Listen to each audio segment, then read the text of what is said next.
Hello everyone, आज हम पढ़ेंगे Newton first law of motion. इस पे बेस्ट कुछ क्वेश्चंस को करेंगे क्योंकि ये वन शॉट वीडियो जो मैं बनाता हूँ इसमें मैं सिर्फ क्वेश्चंस को डिस्कस करता हूँ, जिससे कि एक क्विकली अपना रिवीजन हो जाए और अपना टॉपिक भी कंप्लीट हो जाए। तो आज first law of motion start करते हैं न्यूटन का। तो चलिए शुरू करते हैं। Newton first law of motion. देखो, Newton first law of motion में हम जानते हैं कि क्या होता है। Newton first law of motion मतलब लॉ ऑफ इनर्शिया, जिसके अकॉर्डिंग सब जानते हैं कि जो लॉ ऑफ इनर्शिया है वो क्या कहता है कि अगर कोई ऑब्जेक्ट है वो अगर रेस्ट में है तो किस में रहेगा, रेस्ट में रहेगा, और अगर मोशन में है तो मोशन में रहेगा। इसका मतलब वो अपनी स्टेट चेंज करना नहीं चाहता। क्या नहीं चाहता? स्टेट चेंज नहीं करना चाहता। ठीक है, स्टेट चेंज नहीं कर रहा, इसका मतलब उसकी वेलोसिटी क्या रह रही है, कांस्टेंट रह रही है। यही मतलब हुआ। अगर वो रेस्ट में है तो रेस्ट में, और मोशन में है तो मोशन में, जिस वेलोसिटी के साथ है उसी वेलोसिटी के साथ। तो इसको हम देखो ऐसे भी समझ सकते हैं कि अगर कोई ऑब्जेक्ट पे जो नेट फोर्स है वो क्या है, जीरो है। नेट फोर्स जीरो, अगर नेट फोर्स जीरो तो इसका मतलब क्या हुआ, ए नेट भी उसके पास जीरो, ए नेट जीरो। अगर एक्सीलरेशन जीरो, ए एक्सीलरेशन, अगर एक्सीलरेशन जीरो तो मतलब वेलोसिटी, वेलोसिटी आ गई कांस्टेंट। कांस्टेंट मतलब अगर वो स्टेट चेंज नहीं होगा, मतलब रेस्ट में है तो रेस्ट में, मोशन में है तो मोशन में रहेगा। ठीक है, तो ये चीज हमको पता लगी अगर कोई फर्स्ट लॉ ऑफ मोशन कहाँ वैलिड हो रहा है, एफ नेट जहाँ पे जीरो हो रहा है। ठीक है, तो देखो ये तो थोड़ा सा ब्रीफली मैंने बताया है, बाकी थ्योरेटिकली तुम लोग सब बुक में से पढ़ लेते हो और सब पढ़ रखा होगा आई थिंक। इसको क्वेश्चंस में किस तरीके से हैंडल करना है, इसके क्वेश्चन को किस तरीके से किस अप्रोच से अपने को सॉल्व करना है वो हम देखते हैं। बेसिक क्वेश्चन है, कोई ज्यादा कुछ नहीं है, सिर्फ नॉर्मल रिएक्शन फोर्स निकालना या टेंशन फोर्स निकालना, इस तरीके की चीजें देखेंगे, जो कि चलो शुरू करते हैं। हाँ, तो देखो जैसे कोई क्वेश्चन ले लेते हैं हम एक, कि ये कोई सपोर्ट है, एक यहाँ से एक दो ब्लॉक हैं, एक ब्लॉक है 2 kg का और एक ब्लॉक है 3 kg का। ठीक, ये लटका हुआ है। अब हम देखते हैं कि जो स्ट्रिंग है इस स्ट्रिंग में टेंशन कितना होगा। ठीक है, एक ये स्ट्रिंग है और एक ये स्ट्रिंग है, इन दोनों स्ट्रिंग में क्या निकालना है, टेंशन निकालना है। ठीक है, तो स्ट्रिंग में टेंशन कितना होगा, मान लो ये टेंशन टी है, इसके अंदर टी डैश है। ठीक है, ये हम मान लेते हैं इस स्ट्रिंग के अंदर। ठीक, अब देखो क्या निकालना है अपने को, टेंशन निकालना है। तो किस तरीके से इसको सॉल्व करेंगे, तो देखो ये 3 kg वाला ब्लॉक है और ये 2 kg वाला ब्लॉक है, इन दोनों के लिए फ्री बॉडी डायग्राम बनाएंगे। देखो फ्री बॉडी डायग्राम कैसे बनाते हैं तो ये मैं तुम्हें थोड़ा सा यहीं पे बता देता हूँ। जैसे 2 kg वाला ब्लॉक है, इसके लिए मैं फ्री बॉडी डायग्राम बनाऊंगा। तो इसको मैं एक पॉइंट अज्यूम कर लेता हूँ। क्या अज्यूम कर लेता हूँ, पॉइंट। इसको किसको, 2 kg मास को, जिसके लिए भी मेरे को फ्री बॉडी डायग्राम बनाना है। ठीक है, अब देखो इस पे ऊपर की तरफ क्या फोर्स लग रहा है, 2 kg पे ऊपर की तरफ फोर्स लग रहा है T force, T tension force. ठीक है ना, नीचे कौन सा फोर्स लग रहा है, टी डैश। क्या लग रहा है, टी डैश। इसके अलावा देखो 2 kg जो ब्लॉक है इसका खुद का वेट भी नीचे लगेगा, लगेगा ना, तो इसका खुद का वेट भी नीचे लग रहा है। वो क्या लग रहा है, 2g। वेट क्या होता है, mg, m का वैल्यू 2 तो 2g इसका वेट लग जाएगा। ठीक है, और अगर अपन 3 kg वाले ब्लॉक के लिए फ्री बॉडी डायग्राम बनाते हैं तो ये 3 kg वाला ब्लॉक मैंने अज्यूम कर लिया पॉइंट। अब देखो 3 kg वाले ब्लॉक के ऊपर की तरफ क्या फोर्स लग रहा है, टी डैश, ऊपर की तरफ लग रहा है टी डैश। और देखो नीचे की तरफ कौन सा फोर्स लग रहा है, इसका खुद का लग रहा है बस वेट, 3g। ठीक है, तो नीचे लग रहा है 3g। ठीक है, अब अगर इक्विलिब्रियम की बात करते हैं कि टेंशन कब निकालना है इस क्वेश्चन में, find tension when system is in equilibrium. ठीक है, इक्विलिब्रियम मतलब नेट फोर्स जीरो, इक्विलिब्रियम के लिए मतलब T dash equal to 3g, ये हो जाएगा T dash equal to 3g, मतलब टी डैश इक्वल टू कितना आ गया, 3 इंटू 10 मतलब 30 न्यूटन। तो ये वाली जो स्ट्रिंग है इसमें टेंशन कितना होगा, 30 न्यूटन होगा। ठीक है, और इस स्ट्रिंग में टेंशन कितना होगा, तो देखो इस स्ट्रिंग के लिए 2 kg वाला ब्लॉक है, इसके लिए भी अपन इक्विलिब्रियम कंडीशन लगा के क्वेश्चन इक्वेशन बनाते हैं। देखो ऊपर की तरफ क्या फोर्स लग रहा है, टी, और नीचे क्या लग रहा है, 2g प्लस टी डैश। ठीक है, तो t equal to 2g plus t dash का वैल्यू कितना है, टी डैश का वैल्यू 30 न्यूटन। ठीक है, और t equal to 2 into 10 plus 30 मतलब कितना हो गया, 50 न्यूटन। तो जो ये स्ट्रिंग है इस पर कितना टेंशन लगेगा, इस स्ट्रिंग में टेंशन लगेगा 50 न्यूटन, इस पर कितना लग रहा है 30 न्यूटन। ठीक है, तो ये बहुत ही बेसिक सा क्वेश्चन था। इसी तरीके का एक और क्वेश्चन ले लेंगे हम, जिसमें एक रिजिड सपोर्ट ले लेंगे, तो वो भी देख लेते हैं। तो देखो एक और क्वेश्चन ले लेते हैं, मान लो इस तरीके से कोई, ये जैसे मान लो ये किसी एंगल पे ले लिया की बात कि कोई ब्लॉक है, ये मास है m का, ठीक है। ये जो वर्टिकल है इससे एंगल कितनी डिग्री पे, 37 डिग्री पर ले लेते हैं, ठीक है। और ये एक स्ट्रिंग ये रही और एक स्ट्रिंग ये रही, इससे ये किसी दूसरे रिजिड सपोर्ट से क्या बंधा हुआ है, ठीक है। अब इसमें भी अपन को क्या निकालना, टेंशन निकालना। एक स्ट्रिंग ये रही, ठीक है, इसमें टेंशन T1 और एक ये रही, इसमें टेंशन T2। तो T1, T2 क्या करना है, फाइंड आउट करना है when system is in, system किसमें, इक्विलिब्रियम में, ठीक है। तो देखो इसको किस तरीके से सोल्व करेंगे, एम का वैल्यू भी कुछ दे रखा होगा, मान लो एम का वैल्यू दे रखा है 5 kg, ठीक। तो देखो अब देखो इसके लिए भी क्या करें अपन, फ्री बॉडी डायग्राम बनाते हैं। फ्री बॉडी डायग्राम बनाए, देखो ये जो यहाँ पे T2 टेंशन है इसका कौन सा कंपोनेंट लग रहा है, एक तो ये कंपोनेंट है cos 37, ठीक है, और एक sin 37, दो कंपोनेंट लगेंगे, वर्टिकल कंपोनेंट और हॉरिजॉन्टल कंपोनेंट। तो चलिए इसको देखते हैं। तो देखो ये जो इसको मैं फ्री बॉडी डायग्राम बनाता हूँ, मान लो इस तरीके से ये टेंशन लग रहा है इस पे T2, ठीक है, इधर लग रहा है T1 और इधर इसका खुद का वेट लग रहा है mg। ये बन रही सिचुएशन, ठीक है। अब देखते हैं यहाँ पे, देखो T1 ठीक है, mg ठीक है, लेकिन T2 के कोई कंपोनेंट आएंगे ना, कंपोनेंट क्या क्या आएंगे देखो, तो देखो कंपोनेंट क्या क्या आएंगे, कंपोनेंट आएंगे, ये देखो एंगल कितना 37 डिग्री वर्टिकल से इसका, तो ये मतलब ये एंगल कितना हो गया 37 डिग्री। अब ये टेंशन है T2, तो T2 cos 37, ये तो क्या हो गया T2 cos 37, ठीक। और ये क्या हो जाएगा इधर, ये हो जाएगा T2 sin 37। तो सेम अपन यहाँ अप्लाई कर सकते हैं इसको और मॉडिफाई कर देते हैं। तो देखो इधर लग रहा है T1, इधर लग रहा है mg, ठीक है, और ऊपर की तरफ क्या लग रहा है, ये लग रहा है T2 cos 37 और इधर लग रहा है T2 sin 37, ठीक है। अब m का वैल्यू अपने पास कितना दे रखा, 5, तो नीचे लगेगा 5g, इक्विलिब्रियम लगा देते हैं यहाँ पे। तो इक्विलिब्रियम लगाने के लिए देखो T2 cos 37 किसके इक्वल हो जाएगा, mg के इक्वल हो जाएगा, मतलब T2 cos 37 equal to 5g, है ना। और ये हॉरिजॉन्टल को इक्वल कर देना, T1 इक्वल टू कितना आ जाएगा T2 sin 37, एक इक्वेशन अपने पास ये बन गई। अब देखो एक बात बताओ, 37 वाला एंगल कल मैंने बताया, मतलब लास्ट क्लास में मैंने बताया था 37 वाला जो ट्राइंगल होता है बड़ा स्टैंडर्ड ट्राइंगल होता है। देखो ये 37 है, ये 3, ये 4, ये 5, मतलब साइन 37 का वैल्यू कितना हुआ 3/5, cos 37 का वैल्यू कितना हुआ 4/5, ठीक है। तो देखो cos 37 कितना हो गया 4/5, तो T2 into 4/5 is equal to 5 into 10, जी का वैल्यू 10 रख दिया, तो मेरा T2 का वैल्यू आ जाएगा कितना आ जाएगा 50 इंटू 5 डिवाइडेड बाई 4, कितना हो गया 250/4 न्यूटन। ये हो गया मेरा T2 का वैल्यू। तो T1 आ जाएगा, T1 इक्वल टू कितना है T2 इंटू साइन 37, साइन 37 का वैल्यू कितना था 3/5, और T2 का वैल्यू कितना है मेरा 250/4 इंटू 3/5, तो 5 से कैंसिल, कितने टाइम्स कैंसिल होगा 50 टाइम्स, तो 53 जा 150, तो 150/4 न्यूटन। ये किसका वैल्यू आ गया मेरा T1 का। तो अपना T1 भी आ गया टेंशन और T2 भी आ गया। T2 कितना आया 250/4 और T1 कितना आया 150/4 न्यूटन, ठीक है। तो इस तरीके से क्वेश्चन है बेसिक से, एक दो क्वेश्चन और देख लेंगे, उसके बाद अपन पुलिस सिस्टम का भी क्वेश्चन देख लेंगे इसमें बेसिक सा, और ब्लॉक ऑन ब्लॉक का सिस्टम जो होता है उसके क्वेश्चन भी अपन देख लेंगे। सारे क्वेश्चन एक एक करके डिस्कस कर लेते हैं एक बार, बेसिक क्वेश्चन, फिर धीरे धीरे अपना लेवल बढ़ाते चलेंगे अपन, ठीक है। तो अगला क्वेश्चन देखते हैं। हाँ तो देखो एक और क्वेश्चन देखते हैं। अगले क्वेश्चन में क्या करते हैं अपन, मान लो ये कोई ब्लॉक है m मास का, जिसको एक स्ट्रिंग ये और एक स्ट्रिंग ये, दो स्ट्रिंग से क्या कर दिया बांध दिया, दो डिफरेंट एंगल ले लिए। मान लो ये एंगल हो गया 30 डिग्री और ये एंगल हो गया 60 डिग्री, ठीक है। ये मास है m इक्वल टू दे दिया अपने को, मान लो √2 kg, ठीक, और बोल दिया दोनों स्ट्रिंग में क्या निकालना है टेंशन निकालना है, find tension in both strings, ठीक। देखो टेंशन कैसे निकालेंगे, अब देखो यहाँ पे भी ये टेंशन T लगेगा इधर, ठीक है, इधर T1 ले लेते हैं, इधर T2 ले लेते हैं, ठीक है।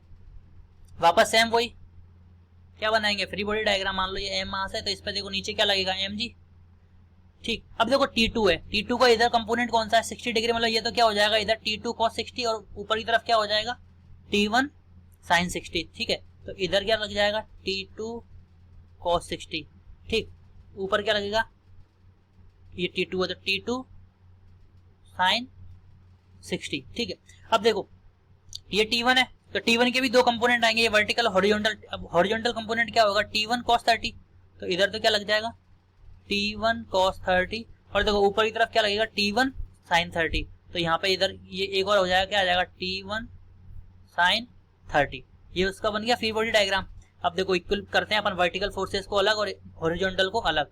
तो हॉरिजॉन्टल फोर्स को देखते हैं अपन। तो हॉरिजॉन्टल फोर्स से अपना क्या इक्वेशन बन रहा है, T2 cos theta equal to, sorry theta मतलब ये कितना 60 डिग्री है, तो इसको 60 कर देते हैं।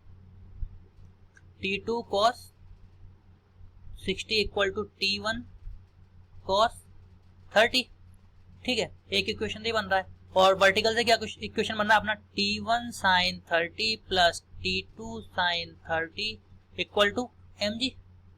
ठीक है, अब देखो T1 sin 30 का वैल्यू कितना होता है 1/2 प्लस T2 ये sin 60 है, T1 sin 30 plus T2 sin 60। ठीक है, ये 60 है।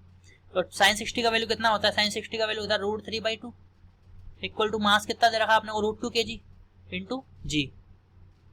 तो करें सॉल्व। तो देखो T1 plus √3 times of T2 equal to क्या बन जाएगा, ये 2√2 जी। 2 एलसीएम लिया, एलसीएम लेके इधर चले गया, 2√2 जी हो गया। और T1 plus √3 T2 equal to 2√2 जी। ये अपना इक्वेशन बनेगा, ये इक्वेशन 1 और ये इक्वेशन 2। दोनों को सोल्व कर लेते हैं। देखो इक्वेशन 1 को फर्दर और सोल्व कर सकते हैं। T2 cos 60 का वैल्यू कितना होता है 1/2 इक्वल टू T1 cos 30 का वैल्यू √3/2।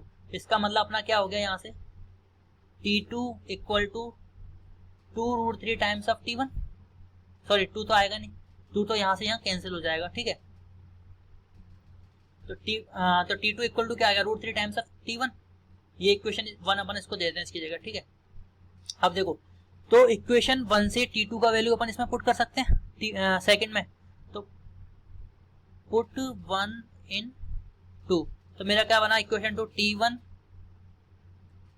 प्लस √3 T2 का वैल्यू कितना हो जाएगा √3 times of T1 equal to 2√2 जी।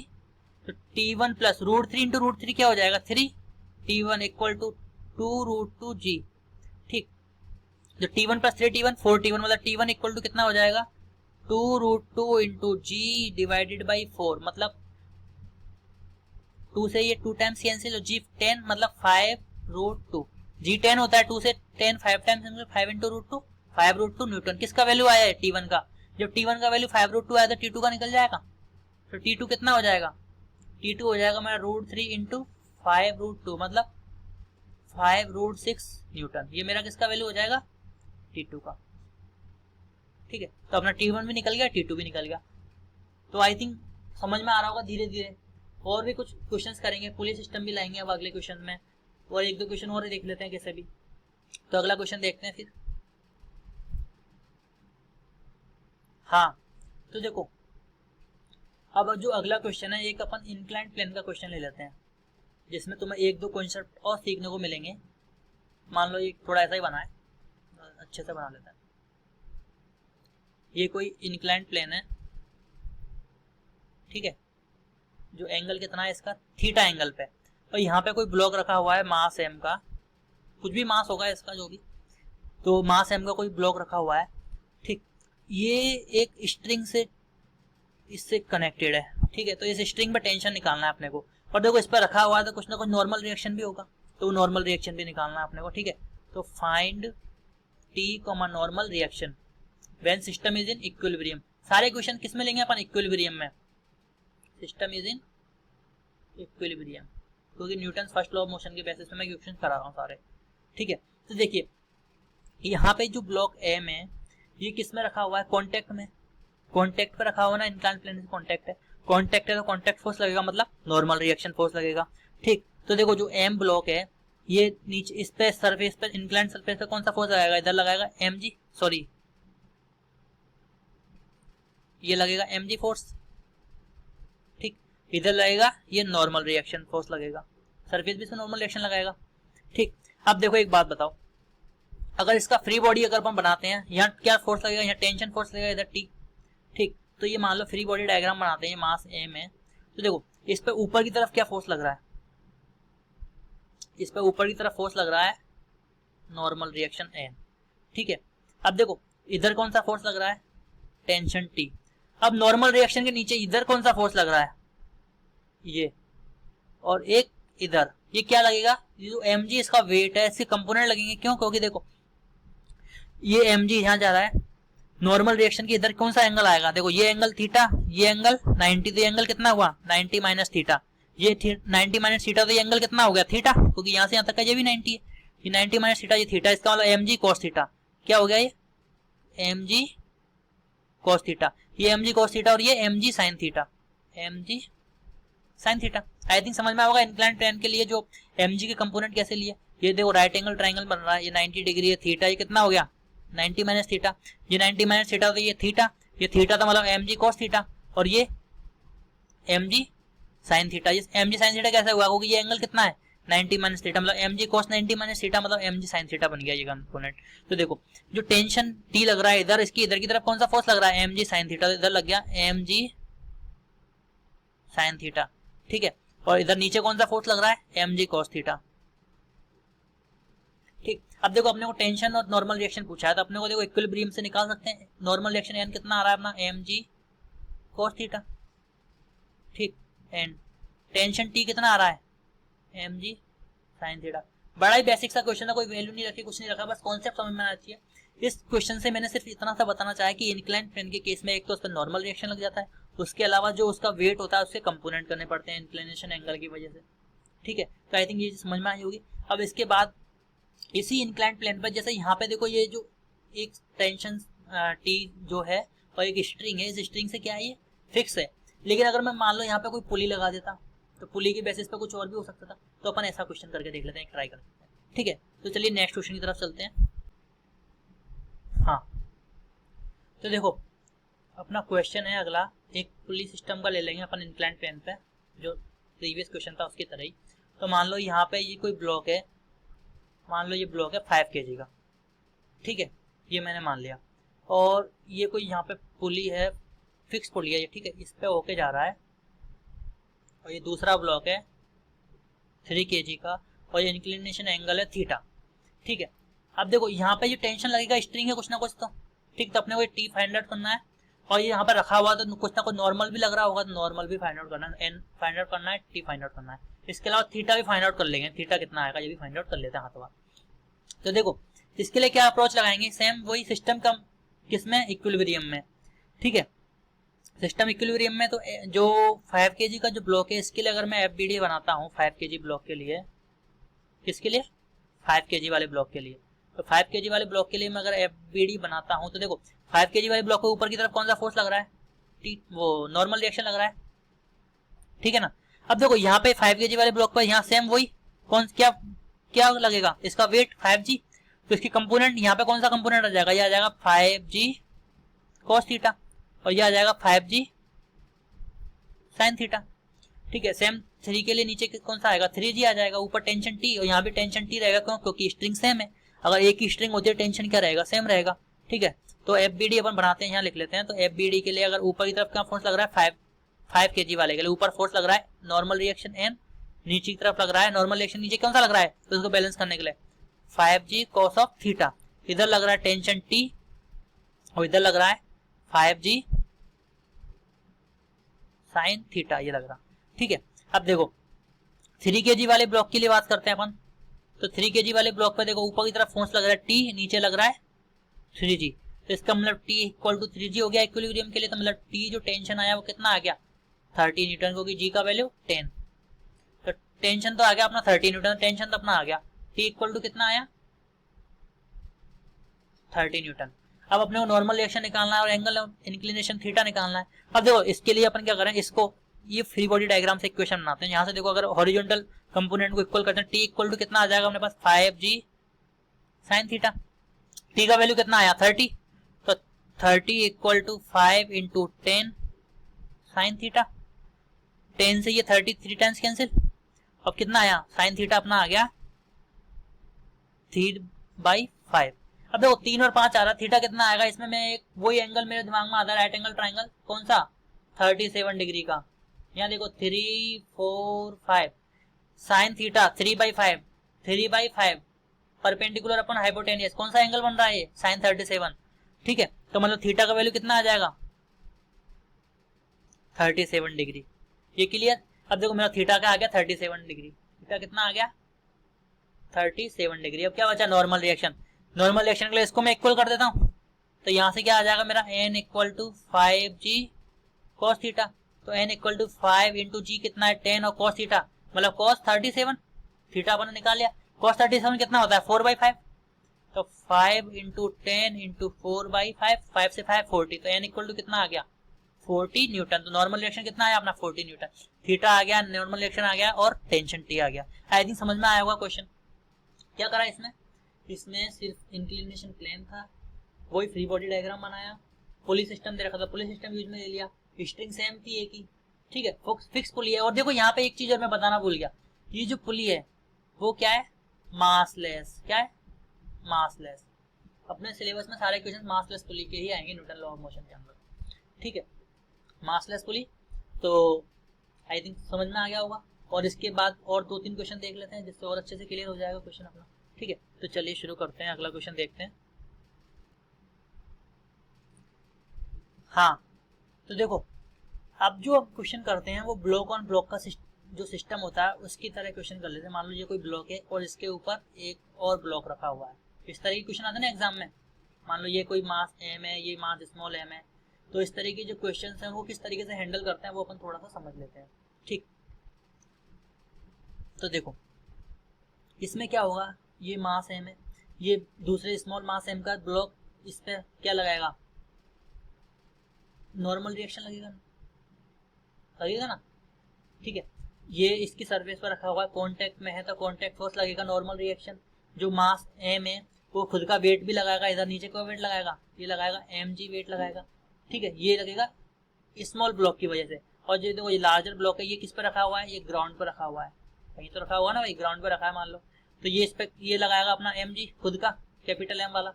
इसके अलावा ये जो ब्लॉक है ये देखो नॉर्मल पर रखा है तो इसकी वजह से भी, ग्राउंड पर रखा है तो इसकी वजह से भी नॉर्मल रिएक्शन लग रहा होगा। मान लो मैंने बोल दिया एन डैश लग रहा है, ठीक है, ये लग रहा है एन डैश और ये लग रहा है एन। अब अगर मैं फ्री बॉडी डायग्राम बनाता हूँ समझने के लिए, इसको थोड़ा सा समझ लेते हैं, इस पे बेस्ट क्वेश्चन अपन कर लेंगे। तो मान लो ये कोई स्मॉल एम वाला है, स्मॉल वाला, इस पे देखो नीचे की तरफ क्या फोर्स लग रहा है, नीचे की तरफ ये इसका एम लग रहा है, ठीक है, ऊपर क्या लग रहा है इस पे नॉर्मल रिएक्शन एन लग रहा है, ये लगेगा, और ऊपर देखो ये लग रहा है नॉर्मल रिएक्शन एन लग रहा है, इस पे लग रहा है ये, इसकी वजह से ये बड़ा वाला ब्लॉक है इसका सरफेस इस पे लगा रहा है नॉर्मल रिएक्शन एन, ठीक है, और ये इस पे क्या लगा रहा है mg लगा रहा है, तो अपना n इक्वल टू क्या आ जाएगा, ये आ जाएगा अपना mg, ठीक है। अब अगर अपन बड़े वाले ब्लॉक की बात करते हैं, जो लार्जर ब्लॉक है मास m का, इसके लिए अगर अपन बात करते हैं तो इस पे देखो ऊपर की तरफ क्या फोर्स लग रहा है n डैश, ये लग रहा है ना, इस पे ऊपर की तरफ n डैश लग रहा है, लेकिन नीचे कौन सा फोर्स लग रहा है, देखो नीचे एक तो लग रहा है mg फोर्स इसका खुद का, ठीक है, mg लग रहा है एक तो इसका खुद का। इसके अलावा देखो ये जो ब्लॉक रखा हुआ है ये भी तो इस पे नॉर्मल रिएक्शन लगाएगा, देखो नॉर्मल रिएक्शन एक तरफ तो लगता नहीं है, ये कॉन्टेक्ट सरफेस है, तो जो सरफेस है कॉन्टेक्ट में है तो कॉन्टेक्ट फोर्स इधर जितना ये इस पे लगाएगा उतना ये इस पे लगाएगा, ठीक है ना। तो ये इस पे कितना लगा रहा है contact force, normal reaction N लगा रहा है, तो ये भी नीचे की तरफ इस पे एन लगाएगा, तो क्या लग जाएगा अपना नीचे की तरफ और कौन सा फोर्स आ जाएगा, ऊपर तो लग रहा है एन डैश, नीचे आ रहा है एक तो mg, इसके अलावा नीचे और कौन सा फोर्स आएगा एन आएगा। तो अगर इसके लिए अपन इक्वेशन बनाते हैं तो क्या बन जाएगा N dash equal to N plus mg। अब देखो एन का वैल्यू कितना आया small mg plus capital mg, तो अपना एन डैश कितना आ गया small m plus capital m into G. ये अपना नॉर्मल रिएक्शन हो गया किस पे ब्लॉक पे, बड़े वाले ब्लॉक पे। और स्मॉल ब्लॉक के लिए जो अपना नॉर्मल रिएक्शन आया वो कितना आया mg आया। आई थिंक समझ में आया होगा, ये सिर्फ छोटा सा कॉन्सेप्ट था, मैं एक बार वापस से रिपीट कर देता हूँ। उसके बाद इस पे बेस्ट एक क्वेश्चन करेंगे वो कि आज की क्लास का लास्ट क्वेश्चन होगा। तो देखो ये ब्लॉक था बड़ा, ठीक है, ये एक स्मॉल ब्लॉक था। अब स्मॉल ब्लॉक जो है वो इस पर रखा हुआ है बड़े वाले ब्लॉक पे, तो देखो कांटेक्ट में है तो कांटेक्ट फोर्स लगेगा, और कांटेक्ट फोर्स हमेशा ये जिस पे ये जो है स्मॉल ब्लॉक जो सरफेस पे जितना फोर्स लगाएगा कांटेक्ट फोर्स उतना ही सरफेस की वजह से जो नीचे वाला ब्लॉक है ये ऊपर वाले ब्लॉक पे लगाएगा। तो देखो एन लग रहा है इन पे, दोनों पर नॉर्मल रिएक्शन कितना लग रहा है एन। सिमिलरली अब देखो इस पे ये एक अपना वेट भी लगाएगा नीचे की तरफ mg। अब जो बड़े वाले ब्लॉक की बात करते हैं इसकी वजह से देखो कैपिटल एम इसका मास है, इसकी वजह से कैपिटल mg ब्लॉक पे नीचे की तरफ वेट लगेगा इसका खुद का, और सरफेस ग्राउंड से तो इसकी वजह से नॉर्मल रिएक्शन एन डैश आ गया। तो स्मॉल m के लिए fbd बना दिया, कैपिटल m के लिए fbd बना दिया, इक्वल करा, अपना आंसर आ गया देखो, ठीक है। इस पे बेस्ट एक क्वेश्चन कर लेते हैं हम, वो आपकी आज की क्लास का लास्ट क्वेश्चन होगा, तो देखते हैं चलो। हाँ तो देखो ये आज की क्लास का लास्ट क्वेश्चन, थोड़ा सा अच्छा क्वेश्चन लाए हैं। देखो ज्यादा अच्छा भी नहीं है, पर हाँ अपना कॉन्सेप्ट समझने के लिए ठीक है। देखो ये 3 ब्लॉक ले लेते हैं हम यहाँ पे, मैं 2 का तुम्हें कॉन्सेप्ट बता दिया, तो क्वेश्चन ले लेते हैं हम 3 का। ठीक है, ये 3 ब्लॉक है। ठीक है, मान लो ये 2 kg है, ये इससे बड़ा है थोड़ा, 3 kg थोड़ा ज्यादा बड़ा है, तो इसको ले लेते हैं 5 kg। ठीक है, 3 ब्लॉक ले लिए। अब देखो 3 ब्लॉक हैं, ये सरफेस ग्राउंड पर रखे हुए हैं, ये थोड़ा टेढ़ा बन गया, कोई बात नहीं, इंक्लाइन नहीं है सरफेस, इसमें ग्राउंड है, फ्रिक्शन की कोई बात नहीं है अभी फिलहाल। ठीक है, अब अपने को निकालना है सिर्फ कि जो इन पर नॉर्मल रिएक्शन आपस में कितना लगेगा। मान लो ये इस पर नॉर्मल रिएक्शन लगाएगा, इसकी वजह से कितना लगेगा, इस पे भी लगेगा और इसकी वजह लगेगा, तीनों की वजह से क्या निकालना है अपने को, नॉर्मल रिएक्शन निकालना। सिर्फ फाइंड नॉर्मल रिएक्शन फोर्स। ठीक है, नॉर्मल रिएक्शन फोर्स अगर अपन निकालते हैं तो देखो ये 2 kg वाला ब्लॉक है और ये 3 kg, ये दोनों आपस में कांटेक्ट में है। तो देखो ये इस जगह पे मान लो ऊपर लग रहा है N1, तो 2 kg की वजह से 3 kg पे भी नीचे की तरफ लगेगा क्या, N1। ठीक है ना, ये बात क्लियर है। अब 3 kg और 5 kg कांटेक्ट में है, तो 3 kg 5 kg के बीच मान लो इधर लग रहा है N2, तो सेम इधर नीचे भी क्या लगेगा, N2 लगेगा। ठीक है, और अगर 5 kg और ग्राउंड, तो देखो ग्राउंड की वजह से देखो क्या लगेगा यहाँ N3, और ये नीचे भी ग्राउंड की वजह से नीचे भी यहाँ पे N3 लगेगा, तो उसका तो कोई रोल नहीं है अपना ग्राउंड पर, है ना। अब देखो, अब इसके बाद देखो 2 kg नीचे कौन सा वेट लगाएगा, 2g भी लगाएगा, 3 kg वाला 3g लगाएगा और 5 kg वाला इसका वेट 5g लगेगा। तो अपन FBD बनाते हैं, उससे अच्छे से समझ लेते हैं। तो देखो FBD अपन सबसे पहले बनाते हैं 2 kg के लिए, किसके लिए, 2 kg के लिए। तो देखो ये 2 kg का ब्लॉक है, इस पे ऊपर की तरफ क्या फोर्स लग रहा है अपन ने देखा, N1। ठीक है, नीचे क्या फोर्स लग रहा है 2 kg, देखो नीचे क्या फोर्स लग रहा है, ओनली 2 kg पे। सिर्फ अपन FBD में कौन सा लेते हैं, फोर्स ऑन द सिस्टम। तो देखो 2 kg पे क्या लग रहा है नीचे, इसका वेट लग रहा है 2g, इसके अलावा कुछ नहीं लग रहा। ठीक है, अगर अपन बात करते हैं 3 kg की, तो 3 kg देखो फोर्स ऑन द सिस्टम कितना है, 3 kg पे ऊपर की तरफ कौन सा फोर्स लग रहा है, N2। ठीक है, और 3 kg पे नीचे कौन सा फोर्स लग रहा है, देखो एक तो N1, ये भी नीचे की तरफ लग रहा है, और एक इसका खुद का 3g भी नीचे लग रहा है। तो एक तो लग रहा है 3g और एक लग रहा है N1। अब इसके अलावा अपन थर्ड वाला 5 kg के लिए बना लेते हैं। तो 5 kg पे देखो ऊपर क्या लग रहा है, N3, और नीचे क्या लग रहा है इसका, एक तो लग रहा है N2 और इसके अलावा एक क्या लग रहा है, इसका खुद का वेट 5g। ये अपने FBD बन गए तीनों के लिए। सिंपल, अब अपने को क्या करना है, सॉल्व करना है। अब देखो N1 इक्वल टू क्या हो जाएगा, 2g इक्विलिब्रियम के लिए, तो मतलब N1 इक्वल टू कितना आ गया, 20 न्यूटन। सिंपल। N2 की बात करते हैं, देखो N2 इक्वल टू कितना आ जाएगा, N1 प्लस 3g।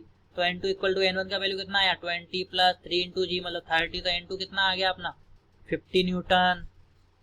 अब यहाँ पे इसके लिए बात करते हैं, N3 इक्वल टू कितना आ जाएगा अपना, N2 प्लस 5g। तो N3 इक्वल टू कितना आ जाएगा, N2 का वैल्यू कितना है 50 प्लस 5 इंटू 10, मतलब N2 कितना है 50 और ये 50 कितना हो गया 100 न्यूटन। ठीक है, तो अपन ने तीनों की वजह से नॉर्मल रिएक्शन निकाल लिया, N1 भी निकाल लिया, N2 भी निकाल लिया और N3 भी निकाल लिया। तो आई थिंक आप लोगों को समझ में आया होगा ब्लॉक ऑन ब्लॉक का सिस्टम भी। ये जब सिस्टम इक्विलिब्रियम है, इसके बेस में सभी तरीके के कॉन्सेप्ट लेके एक एक क्वेश्चन करा दिया, ज्यादा लेंथी क्वेश्चन नहीं है, ज्यादा हार्ड भी नहीं है, इजी लेवल का कराया है, जिससे सिर्फ तुम लोगों को ब्रीफली थोड़ा सा रिवाइज हो जाए कॉन्सेप्ट। इसके बाद कुछ और अच्छे क्वेश्चन लेके आएंगे और देखेंगे फिर अगली वीडियो में। Okay, thank you.